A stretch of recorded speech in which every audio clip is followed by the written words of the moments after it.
গাজীপুরের টঙ্গীতে ম্যানহোলে পড়ে এক নারী সেলসম্যান নিখোঁজ হয়েছেন।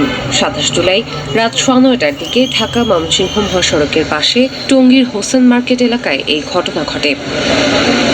নিখোঁজের পর দীর্ঘ ১৫ ঘণ্টা পার হলেও এখনও উদ্ধার হয়নি ওই নারী। এলাকাবাসী স্বজনদের দাবি, ট্রেনের রক্ষণাবেক্ষণ সংস্থা ও হাসপাতাল কর্তৃপক্ষের গাফিলতির কারণে এই মর্মান্তিক দুর্ঘটনা ঘটেছে। ফায়ার সার্ভিস বলছে, নিখোঁজ ওই নারীকে উদ্ধারের চেষ্টা চালাচ্ছেন তারা। আমি বলতে চাই যে একটা হসপিটালের সামনে, সেবামূলক প্রতিষ্ঠান, এর সামনে ম্যানহোল খোলা থাকে, এটা কতটা অযৌক্তিক হতে পারে এবং সিটি কর্পোরেশনের এর দায়ভার অবশ্যই নিতে হবে এবং হসপিটালকেও দায়ভার নিতে হবে।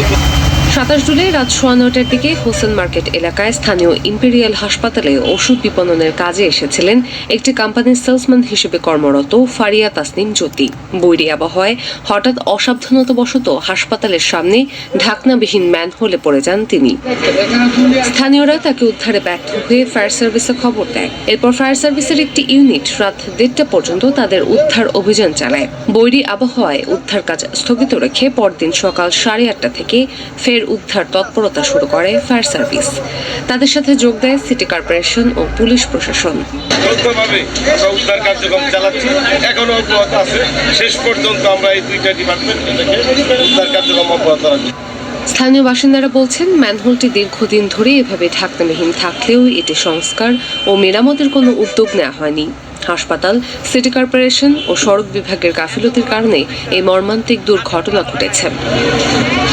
তাসনিম রাজধানীর মিরপুরে ১০ নং সেক্টরে বসবাস করতেন। তিনি ওষুধ আমদানিকারক প্রতিষ্ঠান মনি ট্রেডিং এর সেলসম্যান হিসেবে কর্মরত ছিলেন।